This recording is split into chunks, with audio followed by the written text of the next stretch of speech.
ദൈവനാമത്തിന് മഹത്വം ഉണ്ടായിരിക്കട്ടെ. മലങ്കര കാത്തലിക് TV സംപ്രേഷണം ചെയ്യുന്ന സന്തോഷത്തിൻ്റെ സദ്വാർത്ത പരമ്പരയുടെ 88-ാം എപ്പിസോഡിലേക്ക് ഏവർക്കും ഹൃദയപൂർവ്വം സ്വാഗതം. ഇന്ന് പെന്തിക്കോസ്തിക്ക് ശേഷമുള്ള 3-ാം ഞായറാഴ്ച. ഇന്നത്തെ വേദഭാഗമായി സുവിശേഷമായി നമുക്ക് പരിചിന്തനത്തിനായി സഭ തരുന്ന വേദഭാഗം വിശുദ്ധ യോഹന്നാൻ എഴുതിയ സുവിശേഷം 6-ാം അധ്യായം 35 മുതൽ 46 വരെയുള്ള വചനഭാഗം. ഇതിൻ്റെ വിശദാംശങ്ങളിലേക്ക് നാം കടന്ന് ചിന്തിക്കുവാൻ പോകുന്നു. ഈ കഴിഞ്ഞ ആഴ്ചകളിലായി വിശുദ്ധ കുർബാനയെക്കുറിച്ച് നാം ചിന്തിക്കുകയുണ്ടായി. വിശുദ്ധ കുർബാന എന്ന കൂദാശ സ്ഥാപിക്കുന്നതായിട്ട് സമാന്തര സുവിശേഷകന്മാർ അവതരിപ്പിക്കുന്നുവെങ്കിലും വിശുദ്ധ കുർബാന സ്ഥാപനത്തെക്കുറിച്ച് വിശുദ്ധ യോഹന്നാൻ ശ്ലീഹ തന്റെ സുവിശേഷത്തിൽ പറയുന്നില്ല. പക്ഷേ തന്റെ സുവിശേഷത്തിലെ 6-ാം അധ്യായം വിശുദ്ധ കുർബാനയെക്കുറിച്ചുള്ള ദൈവശാസ്ത്രം ആഴത്തിൽ പഠിപ്പിക്കുന്ന സുവിശേഷമായിട്ടാണ് നാം മനസ്സിലാക്കുക. 6-ാം അധ്യായത്തിന്റെ ആരംഭത്തിൽ കർത്താവായ യേശു അപ്പം വർദ്ധിപ്പിക്കുന്ന സംഭവം, 5 അപ്പവും 2 മത്സ്യവും കൊണ്ട് 5000 പേരെ തൃപ്തിയാക്കുന്ന സംഭവം അവതരിപ്പിച്ചിരിക്കുന്നു. അതേ തുടർന്നാണ് യേശുവിൻ്റെ ശക്തി പ്രകടിപ്പിക്കുന്ന വെള്ളത്തിന് മീതെയുള്ള തൻ്റെ നടത്തവും അതിനുശേഷമുള്ള വിശുദ്ധ കുർബാനയെക്കുറിച്ചുള്ള ജീവന്റെ അപ്പത്തെക്കുറിച്ചുള്ള യേശുവിൻ്റെ ആഴമായ പഠിപ്പിക്കലും സുവിശേഷകൻ രേഖപ്പെടുത്തുക. വിശുദ്ധ യോഹന്നാന്റെ അവതരണം അനുസരിച്ച് സുദീർഘമായ ഒരു സംഭാഷണമാണ് അല്ലെങ്കിൽ ഒരു പഠിപ്പിക്കലാണ് വിശുദ്ധ യോഹന്നാന്റെ സുവിശേഷത്തില് 6-ാം അധ്യായത്തിൽ നാം കാണുക. അവിടെ യേശു ഈ അപ്പം വർദ്ധിപ്പിക്കുന്ന സംഭവം ദൈവശാസ്ത്രജ്ഞന്മാർ വിശുദ്ധ കുർബാനയുടെ പ്രതീകമായിട്ട്, അതിൻ്റെ ഒരുക്കമായിട്ട് അവതരിപ്പിച്ചിരിക്കുന്നു. ആ സംഭവത്തിൽ പരാമർശിക്കുന്ന വാക്കുകളും അതുപോലെ തന്നെ ആ സംഭവത്തിന്റെ അവതരണ ശൈലിയുമെല്ലാം വിശുദ്ധ കുർബാനയുടെ പ്രത്യേകമായ ചിന്തകൾ ഉൾക്കൊള്ളുന്നതാണ്. യേശു ഇപ്രകാരം ഒരു അത്ഭുതം പ്രവർത്തിക്കുന്നത് അതിന്റെ പശ്ചാത്തലത്തിൽ പറയുകയാണ്. അനേകര് യേശുവിന്റെ അടുക്കലേക്ക് വരുന്നത് കണ്ട്, ഒരു വലിയ ജനാവലി യേശുവിന്റെ അടുക്കലേക്ക് വരുന്നത് കണ്ട് അവിടുന്ന് ശിഷ്യന്മാരോട് ചോദിക്കുകയാണ്, അവർക്ക് ഭക്ഷിക്കുവാൻ കൊടുക്കുവാൻ നിങ്ങളുടെ കയ്യിൽ വലുതുമുണ്ടോ? യേശുവിന്റെ അടുക്കലേക്ക് വരുന്ന ഒരു ജനാവലിക്കാണ് അവിടുന്ന് അപ്പം വർദ്ധിപ്പിച്ചു നൽകുക.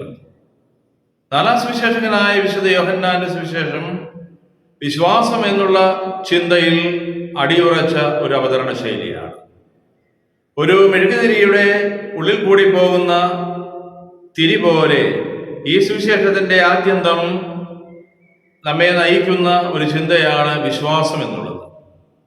അപ്പോൾ വിശ്വാസം എന്നുള്ളതിന് യോഹന്നാൻ പല പ്രത്യേകമായ ശൈലികൾ, വാക്കുകൾ ഉപയോഗിക്കുന്നുണ്ട്. യേശുവിന്റെ അടുക്കലേക്ക് വരിക, അവന്റെ അടുക്കലേക്ക് വരിക എന്നുള്ള പ്രയോഗം വിശ്വാസത്തിന്റെ മറ്റൊരു അവതരണ ശൈലിയാണ്. ഇപ്രകാരം വിശ്വാസികളായ ഒരു സമൂഹം യേശുവിന്റെ വചനം കേൾക്കുന്നതിന് തൻ്റെ അടുത്തേക്ക് വന്നപ്പോൾ യേശു അവർക്ക് വേണ്ടി വലിയ ഒരു അത്ഭുതം അല്ലെങ്കിൽ അടയാളം പ്രവർത്തിക്കുകയാണ്. അതാണ് ഇവിടെ അപ്പം വർദ്ധിപ്പിക്കൽ സംഭവം. തുടർന്ന് വരുന്ന ഭാഗത്ത് ജീവന്റെ അപ്പത്തെക്കുറിച്ച് യേശു ആഴത്തിൽ പഠിപ്പിക്കുന്നു. ഞാൻ സ്വർഗത്തിൽ നിന്നിറങ്ങിയ ജീവനുള്ള അപ്പമാണ് എന്നുള്ള ചിന്തയോടുകൂടിയാണ് വിശുദ്ധ കുർബാനയെ കുറിച്ച് യേശു പറയുക. അതിൻ്റെ 1-ാം ഭാഗം നമ്മൾ 2 ആഴ്ച മുമ്പ് ശ്രവിക്കുകയും ചിന്തിക്കുകയും ഒക്കെ ചെയ്തതാണ്. ഇന്ന് വീണ്ടും സഭ നമുക്ക് തരുന്ന വേദഭാഗം ഈ 6-ാം അധ്യായത്തിലെ 35 മുതൽ 46 വരെയുള്ള വചനഭാഗമാണ്. അവിടെ യേശു പറയുകയാണ്, ഞാനാണ് ജീവന്റെ അപ്പം, എൻ്റെ അടുത്ത് വരുന്നവന് ഒരിക്കലും വിശക്കുകയില്ല, എന്നിൽ വിശ്വസിക്കുന്നവന് ദാഹിക്കുകയുമില്ല. യേശുവിൻ്റെ അടുക്കിലേക്ക് വരുന്നവൻ അതിന് തത്തുല്യമായി പറയുന്നൊരു വാക്കാണ് എന്നിൽ വിശ്വസിക്കുക, അവനിൽ വിശ്വസിക്കുക എന്നുള്ളത്. അപ്പോൾ യേശുവിൽ വിശ്വസിക്കുന്നവർക്ക് ഒരിക്കലും വിശക്കുകയും ദാഹിക്കുകയുമില്ല. കാരണം അവിടുന്ന് തൻ്റെ ശരീരരക്തങ്ങളാകുന്ന ജീവന്റെ അപ്പം കൊണ്ട് അവരെ സമ്പുഷ്ടരാകും, സംതൃപ്തരാകും. വിശുദ്ധ കുർബാനയിലൂടെ വിശ്വാസി സ്വീകരിക്കുന്നത് കർത്താവിൻ്റെ ശരീരരക്തങ്ങളാണ്. അവിടുന്ന് പറഞ്ഞു, ഞാൻ ജീവന്റെ അപ്പമാണ്. ആ ജീവന്റെ അപ്പം യേശു തന്നെ. അവിടുന്ന് പറയുകയാണ്, എന്നെ സ്വീകരിക്കുന്നവൻ ഒരിക്കലും അവന് വിശക്കുകയില്ല, അവന് ദാഹിക്കുകയുമില്ല. എന്നിട്ട് അവരുടെ വിശ്വാസരാഹിത്യത്തെ കുറിച്ച് യേശു പറയുന്നുണ്ട്, നിങ്ങൾ എന്നെ കണ്ടിട്ടും എന്നിൽ വിശ്വസിക്കുന്നു ഇല്ല എന്ന് ഞാൻ നിങ്ങളോട് പറഞ്ഞിട്ടുണ്ടല്ലോ എന്നുള്ള യേശുവിൻ്റെ വാക്കുകൾ. എന്നിട്ട് പറയുന്നു, പിതാവ് എനിക്ക് നൽകുന്നവരെല്ലാം എൻ്റെ അടുത്ത് വരും, എൻ്റെ അടുക്കൽ വരുന്നവനെ ഞാൻ ഒരിക്കലും തള്ളിക്കളയുകയില്ല. വിശ്വാസപൂർവം യേശുവിനെ സമീപിക്കുന്നവരെ യേശു ഒരിക്കലും തള്ളിക്കളയുകയില്ല എന്ന് വ്യക്തമാക്കുകയാണ്. വിശ്വാസം എന്നുള്ള ചിന്ത, അതുപോലെ തന്നെ ജീവന്റെ അപ്പം എന്നുള്ള ചിന്ത. ഈ ജീവന്റെ അപ്പം ഭക്ഷിക്കുന്നവർ ഒരിക്കലും മരിക്കുകയില്ല, നിത്യജീവൻ അവനുണ്ടാകും എന്നുള്ള ചിന്ത. ഈ മൂന്ന് ചിന്തകളാണ് ഇന്നത്തെ വേദഭാഗത്തിലുള്ളത്. ഒന്ന്, വിശുദ്ധ കുർബാനയുടെ പ്രതീകമായ ജീവന്റെ അപ്പം. അത് വിശ്വാസിയെ സംബന്ധിച്ച് കൊടുക്കുന്ന പ്രത്യേകമായ അർത്ഥം, വിശ്വാസത്തിന്റെ പ്രത്യേകത. അത് ദൈവത്തിന്റെ ദാനമാണ്, അത് പിതാവൻ ദൈവം കൊടുക്കുന്ന വലിയ ദാനമാണ് എന്നുള്ള ചിന്ത. ഇപ്രകാരം വിശ്വാസപൂർവം കർത്താവിന്റെ ശരീരരക്തങ്ങൾ സ്വീകരിക്കുന്നവര് ഒരിക്കലും മരിക്കാതെ നിത്യമായി ജീവിക്കും. അവർ ഒരു അവസാന ദിനം ഉത്ഥാനം ചെയ്യും, ഈ കർത്താവിനോടൊപ്പം ജീവിക്കുമെന്ന് അവിടുന്ന് വാഗ്ദാനം ചെയ്യുകയാണ്. ഈ ചിന്തകളാണ് മാറി മാറി വരുന്ന വാക്യങ്ങളിലൂടെ യേശു ആവർത്തിക്കുക. യേശു പറയുകയാണ്, ഞാൻ സ്വർഗത്തിൽ നിന്നും ഇറങ്ങി വന്നിരിക്കുന്നത് എൻ്റെ ഇഷ്ടം പ്രവർത്തിക്കുവാനല്ല, എന്നെ അയച്ചവന്റെ ഇഷ്ടം നിറവേറ്റുവാനാണ്. പിതാവാൻ ദൈവത്തിന്റെ ഇഷ്ടം ആരും നശിച്ചു പോകാതെ അവരെല്ലാം രക്ഷപ്പെടണം, അവർ നിത്യമായി ജീവിക്കണം എന്നുള്ളതാണ്. അവിടെ നിന്ന് എനിക്ക് നൽകിയവരിൽ ഒരുവനെ പോലും ഞാൻ നഷ്ടപ്പെടുത്താതെ അന്ത്യദിനത്തിൽ ഉയർപ്പിക്കണമെന്നതാണ് എന്നെ അയച്ച എൻ്റെ പിതാവിൻ്റെ ഇഷ്ടം. പുത്രനെ കാണുകയും അവനിൽ വിശ്വസിക്കുകയും ചെയ്യുന്നവൻ ആരോ അവന് നിത്യജീവനുണ്ട്. വിശുദ്ധ യോഹന്നാന്റെ സുവിശേഷത്തിന്റെ ആത്യന്തികമായ ലക്ഷ്യമായിട്ട് പറയുന്ന വേദഭാഗമാണ് 20-ാം അധ്യായം 30-31 വചനങ്ങൾ.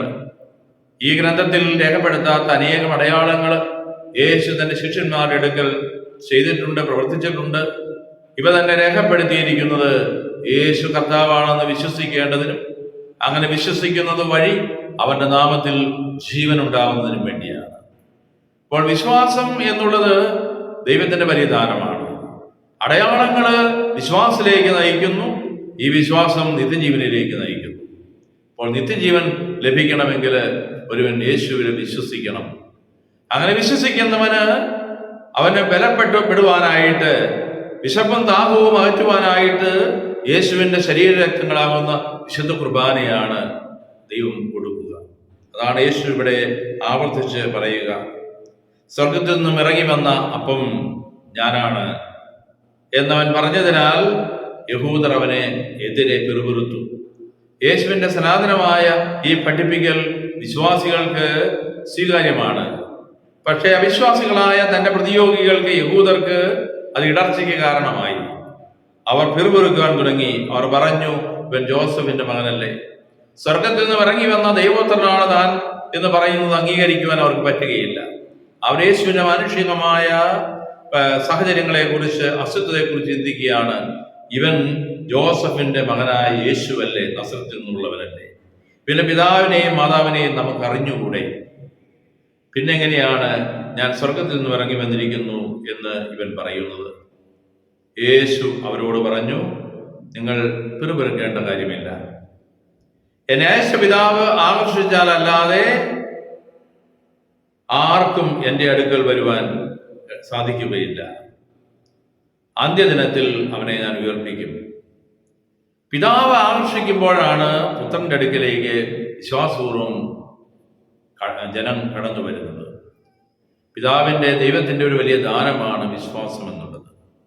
അപ്പോസ്തലന്മാരോട് വിശ്വാസത്തെക്കുറിച്ച് യേശു ആഴത്തിൽ പഠിപ്പിക്കുന്നുണ്ട് എല്ലാ സുവിശേഷങ്ങളിലും. ലൂക്കായുടെ സുവിശേഷം 17-ാം അധ്യായം 5-ാം തിരുവചനത്തിൽ നാം വായിക്കുന്നുണ്ട്, ശിഷ്യന്മാര് പറയുകയാണ്, ഞങ്ങളുടെ വിശ്വാസം വർദ്ധിപ്പിക്കണമേ എന്ന് കർത്താവിനോട്. ദൈവത്തിന്റെ വലിയ ദാനമാണ് വിശ്വാസം. അത് വർദ്ധിപ്പിക്കുവാൻ ദൈവത്തിനെ സാധിക്കുകയുള്ളൂ. ഇതിന്റെ ഒരു അർത്ഥം തന്നെയാണ് നാം ഈ വചനത്തിൽ കാണുക, എൻ്റെ പിതാവ് ആകർഷിച്ചാലല്ലാതെ ആർക്കും എൻ്റെ അടുക്കൽ വരുവാൻ സാധിക്കുകയില്ല എന്ന്. ദൈവത്തിന്റെ ദാനമായ വിശ്വാസം ദൈവം നമ്മിൽ നിക്ഷേപിച്ചിരിക്കുന്നു. ആ വിശ്വാസത്തിലൂടെ കർത്താവിനെ രക്ഷകനായി ഏറ്റുപറഞ്ഞുകൊണ്ട് അവന്റെ അടുക്കലേക്ക് നമുക്ക് കടന്നു വരുവാൻ സാധിക്കും. ഇപ്രകാരം യേശു തൻ്റെ അടുക്കൽ വരുവാന്, തന്നിൽ വിശ്വസിക്കുവാനായിട്ട് നമ്മോട് ആഹ്വാനം ചെയ്യുന്നു. എന്നിട്ട് പറയുകയാണ്, അങ്ങനെയുള്ളവരെ അന്ത്യദിനത്തിൽ അവിടുന്ന് ഉയർപ്പിക്കും.